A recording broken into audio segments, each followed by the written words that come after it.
Bomb blast ಆದ ನಂತರ ಸದ್ಯಕ್ಕೆ ಈಗ ರಾಮೇಶ್ವರಂ ಕೆಫೆ ಓಪನ್ ಆಗ್ತಾ ಇರುವಂತಹದ್ದು ಸಾಕಷ್ಟು ಚಾಲೆಂಜಸ್ಗಳನ್ನ ಎದುರಿಸಿದಂತಹ ಇಷ್ಟು ದಿನಗಳ ಕಾಲ ಮಾಲೀಕರು ಸಹ ಈಗ ಸದ್ಯಕ್ಕೆ ಖುಷಿಯಿಂದಲೇ ಈಗ ರಾಮೇಶ್ವರಂ ಕೆಫೆಯನ್ನ ಓಪನ್ ಮಾಡಿದ್ದಾರೆ. ಇನ್ನು ಯಾವೆಲ್ಲ ಚಾಲೆಂಜಸ್ ಎದುರಾಯಿತು ಮತ್ತೆ ಈಗ ಅವರ ಯಾವ ರೀತಿಯಾಗಿ ಇದನ್ನ ತೆಗೆದುಕೊಳ್ತಾ ಇದ್ದಾರೆ ಮತ್ತೆ ಭದ್ರತೆ ವಿಚಾರವಾಗಿ ಯಾವೆಲ್ಲ ಕ್ರಮಗಳನ್ನ ಕೈಗೊಂಡಿದ್ದಾರೆ ಮತ್ತೆ ಪೊಲೀಸರಿಂದ ಯಾವ ರೀತಿಯಾಗಿ ಅವರಿಗೆ ಒಂದು ಸೂಕ್ತ ಕ್ರಮಗಳನ್ನು ಕೈಗೊಳ್ಳಬೇಕು ಅನ್ನುವಂತಹದ್ದು ನಿರ್ದೇಶನ ಬಂದಿದೆ ಅನ್ನೋದನ್ನ ಅವ್ರನ್ನೇ ಕೇಳಿ ತಿಳ್ಕೊಳ್ಳೋಣ. ಮೊದಲಿಗೆ ಕಾಂಗ್ರಾಚುಲೇಷನ್ ಮತ್ತೆ ವಾಪಸ್ ಓಪನ್ ಮಾಡಿದಿರಿ. Thank you so much sir. ಈಗ ಮೊದಲನೇದಾಗಿ ಒಂದು ಇನ್ಸಿಡೆಂಟ್ ಆದ್ಮೇಲೆ ನಿಮಗೆ ಎದುರಾದಂತ ಚಾಲೆಂಜಸ್ ಏನಾಗುತ್ತೆ ಸರ್? ಎದುರಾಗ ಚಾಲೆಂಜ್ ಅಂತ ಹೇಳೋದಕ್ಕಿಂತ ಲೈಕ್ ಯಾರ್ಯಾರು ಈ ಒಂದು ಇನ್ಸಿಡೆಂಟ್ ಇಂದ ಅನಾಹುತ ಆಗಿತ್ತು, ಪೆಟ್ಟು ಬಿದ್ದಿತ್ತು, ಅವರೆಲ್ಲ ಹಾಸ್ಪಿಟಲ್ ಇದ್ದಾರೆ. ಅವ್ರು ಮೊದಲು ರಿಕವರ್ ಹೊರಗಡೆ ಬರಬೇಕು. ಅವರು ಆಲ್ಮೋಸ್ಟ್ ಎಲ್ಲರೂ ಡಿಸ್ಚಾರ್ಜ್ ಆಗಿದ್ದಾರೆ. ಒಬ್ಬ ಮಹಿಳೆ ಇನ್ನೂ ಹಾಸ್ಪಿಟ್ಲಲ್ಲೇ ಇದ್ದಾರೆ. ಅವರು ಅರೌಂಡ್ 30% ಅವ್ರ ಬಾಡಿ ಎಲ್ಲ ಒಂಚೂರು ಬರ್ನ್ ಆಗಿದೆ ಸರ್. ಒಬ್ಬ ಆಕೆಗೆ ಕಣ್ಣಿಗೆ ತುಂಬಾ ಡ್ಯಾಮೇಜ್ ಆಗಿದೆ. ಅವರು ರಿಕವರ್ ಆಗ್ತಾ ಇದ್ದಾರೆ. ನಾವು ಅವ್ರ ಜೊತೆ ಇದ್ದೀರಿ, ಕರ್ನಾಟಕ ಸರ್ಕಾರನೂ ಅವ್ರ ಜೊತೆ ಇದೆ. ಮೇಲಾಗಿ ನಾವು ಅದರಲ್ಲಿ ಆ ಟೀಮಲ್ಲಿ ನಮ್ಮ ಟೀಮಿಂದ 4 ಜನಕ್ಕೂ ಸಿಬ್ಬಂದಿಗಳಿಗೂ ಏಟಾಗಿತ್ತು. ಅವರು ರಿಕವರ್ ಆಗಿ ಆಲ್ರೆಡಿ ಡ್ಯೂಟಿಗೂ ಜಾಯ್ನ್ ಆಗ್ಬಿಟ್ಟಿದ್ದಾರೆ.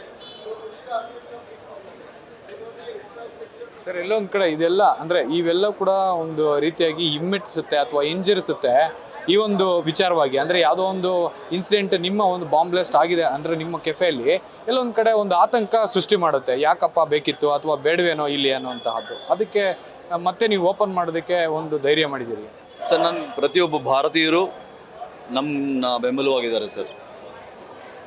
ಇದೇ ಅವರೇ ನಮ್ಮ ಧೈರ್ಯಸ್ಥರು.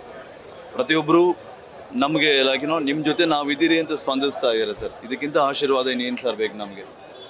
ಒಬ್ಬ ಭಾರತೀಯರು ಕಷ್ಟದಲ್ಲಿ ಇದ್ದಾನೆ ಅಂದರೆ ಎಲ್ಲ ಭಾರತೀಯರು ಸೇರಿ ಜೊತೆಲಿ ನಾವು ಇದ್ದೀರಿ ಅಂತ ಹೇಳ್ತಾ ಒಬ್ಬ ಕರ್ಕೊಂಡು ಹೋಗೋದಿದೆಯಲ್ಲ, this is the true spirit of an Indian.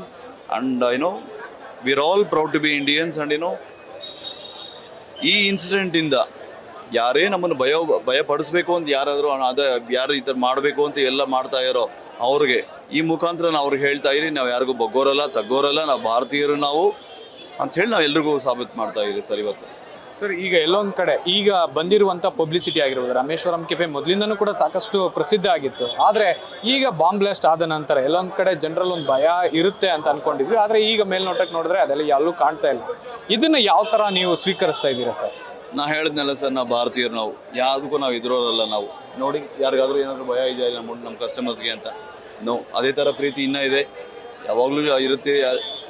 ಎಲ್ಲರಿಗೂ ನಮ್ಮ ರಾಮೇಶ್ವರಂ ಪರಿವಾರದಿಂದ ನಾನು ಅವ್ರ ಪರವಾಗಿ ನಾವು ಯಾವಾಗಲೂ ನಿಮಗೆ ನಾವು ಚಿರಋಣಿಯಾಗಿರ್ತೀರಿ, ಲಾಯಲ್ ಆಗಿರ್ತೀರಿ ಅಂತ ಹೇಳ್ತಾ, ನಮ್ಮ ಸೌತ್ ಇಂಡಿಯನ್ ಫುಡ್ ಏನಿದೆ, ಟ್ರೆಡಿಷ್ನಲ್ ಫುಡ್ಸ್ ಏನಿದೆ, ನಮ್ಮ ಸಂಪ್ರದಾಯ ಏನಿದೆ ನಿಮ್ಗೆಲ್ರಿಗೂ ಪರಿಚಯಿಸ್ತಾ ಸದಾ ನಿಮ್ಮ ಸೇವೆಯಲ್ಲಿ ಆಗಿರ್ತೀರಿ ಅಂತ ನಾನು ಹೇಳ್ತಾ ಇದ್ದೀನಿ ಸರ್. ಇನ್ನು ಮುಖ್ಯವಾಗಿ ಭದ್ರತೆ ವಿಚಾರ ಅಂದ್ರೆ ರಾಮೇಶ್ವರಂ ಕೆಫೆಯಲ್ಲಿ ಒಂದು ರೀತಿಯಾಗಿ ಮನೆಯಲ್ಲಿ ಕೂತು ತಿನ್ನುವಂತಹ ವಾತಾವರಣವನ್ನ ನಿರ್ಮಾಣ ಮಾಡಿಕೊಡ್ಬೇಕು ಅನ್ನೋದು ನಿಮ್ಮ ಕಾನ್ಸೆಪ್ಟ್ ಆಗಿತ್ತು. ಸದ್ಯಕ್ಕೆ ಈಗ ಭದ್ರತೆ ವಿಚಾರವಾಗಿ ಯಾವೆಲ್ಲ ಕ್ರಮಗಳನ್ನ ಕೈಗೊಂಡಿದ್ದೀರಿ? ಪೊಲೀಸರು ಯಾವ ರೀತಿಯಾಗಿ ನಿರ್ದೇಶನ ನೀಡಿದ್ದಾರೆ ಸರ್? ಅವ್ರು ಇನ್ಫ್ಯಾಕ್ಟ್ ಪೊಲೀಸ್ ಡಿಪಾರ್ಟ್ಮೆಂಟ್ ನಮ್ಗೆ ಗೈಡೆನ್ಸ್ ಕೊಟ್ಟಿದ್ದಾರೆ ಯಾವ ಥರ ಇರಬೇಕು ಅಂತ. ಮೊದಲಿದ್ದ ಕ್ಯಾಮ್ರಾಗಿಂತ ಇನ್ನೊಂದು ಈಗ 30% ಜಾಸ್ತಿ ಮಾಡಿದ್ದೀರಿ ನಾವು. ಅವರು ಎಲ್ಲೆಲ್ಲಿ ಹಾಕಬೇಕು ಅಂತಲೂ ನಮ್ಗೆ ಹೇಳಿದ್ದಾರೆ. ಅದೇ ಥರ ಅಡಾಪ್ಟ್ ಮಾಡಿದ್ದೀರಿ. ಮೋರ್ ಓವರ್ ಯಾವ ಥರ safety precaution when it comes to metal detector use ಮಾಡೋದಾಗಲಿ, ಮತ್ತು ಪ್ರತಿಯೊಂದು ಶಿಫ್ಟಲ್ಲೂ ನಾವು ಒಬ್ಬ ವ್ಯಕ್ತಿನ ಡಿಪ್ಲಾಯ್ ಮಾಡ್ತಾ ಇದ್ದೀವಿ. ಅವ್ರ ಕೆಲಸನೇ ನೋಡ್ತಾ ಇರ್ತಾರೆ ಏನೇನು ನಡೀತಾ ಇದೆ ಅಂತ. ಸೊ ಹೀಗಾಗಿ ಅವರ ಒಂದು ಗೈಡೆನ್ಸಲ್ಲಿ ಇಟ್ಕೊಂಡು ಜೊತೆಲಿ ವಿತ್ ನಮ್ಮ ಟೀಮ್ ಜೊತೆ ನಾವು ನೀವು ಹೇಳೋ ಥರ ಸೇಫ್ಟಿ ಪ್ರಿಕಾಷನ್ಸ್ ಎಲ್ಲ ತೊಗೊತಾ ಇರಿ ಸರ್. ನಿಮ್ಮ ಎಲ್ಲ ಬ್ರಾಂಚ್ಗಳಲ್ಲೂ ಇದೇ ರೀತಿಯಾಗಿ ಭದ್ರತೆ? ಹೌದು, ಎಲ್ಲ ಬ್ರಾಂಚಲ್ಲೂ ಇದೇ ಥರ ಮಾಡ್ತಾ ಇರಿ. ಬರೀ ರಾಮೇಶ್ವರಂ ಕೆಫೆ ಎಲ್ಲ, ನಾವೆಲ್ಲ ಹೋಟೆಲಿಯರ್ಸು ಒಟ್ಟಾಗಿ ಸೇರಿ ನಮ್ಮ ಗ್ರಾಹಕರ ಸೇಫ್ಟಿಗಾಗಿ ನಾವೆಲ್ಲರೂ ಇದನ್ನು ಪಾಲಿಸ್ತಾ ಇರಿ ಸರ್. ಇನ್ನು ಈ ವಿಚಾರವಾಗಿ ಏನೇ ಅವರು ನಿಮ್ಮನ್ನ ಕಾಂಟ್ಯಾಕ್ಟ್ ಮಾಡಿದ್ರ ಅಥವಾ ನಮ್ಮ CCB ಪೊಲೀಸರು ಏನಾದರೂ ಕಾಂಟ್ಯಾಕ್ಟ್ ಮಾಡಿದ್ರೆ ಯಾವೆಲ್ಲ ಮಾಹಿತಿಯನ್ನು ನೀವು ಅವ್ರಿಗೆ ಹೇಳಿದಿರ? ಬೇಸಿಕ್ ಮಾಹಿತಿ. ಘಟನೆ ಆಗಿ 4-5 ದಿವಸ ಈ ಬೇಸಿಕ್ ಡಿಸ್ಕಷನ್ಸ್ ಇದ್ದೇ ಇತ್ತು ಸರ್. ನಮ್ಮಿಂದ ಸಾಧ್ಯವಾದಷ್ಟು ಏನೇನು ಫುಟೇಜಸ್ ಇತ್ತು ಎಲ್ಲ ಕೊಟ್ಟು ಅವ್ರಿಗೆ ನಾವು ಸ್ಪಂದಿಸ್ತಾ ಇರಿ, ಅವರು ಸ್ಪಂದಿಸ್ತಾ ಇರಿ. ಘಟನೆ ಆಗಿದ್ದು ಮಾರನೇ ದಿನ ನಾವು ಅನೌನ್ಸ್ ಮಾಡಿದ್ರಿ, ಈ ದಿನ ನಾವು ಲಾಂಚ್ ಮಾಡ್ತೀರಿ ಅಂತ.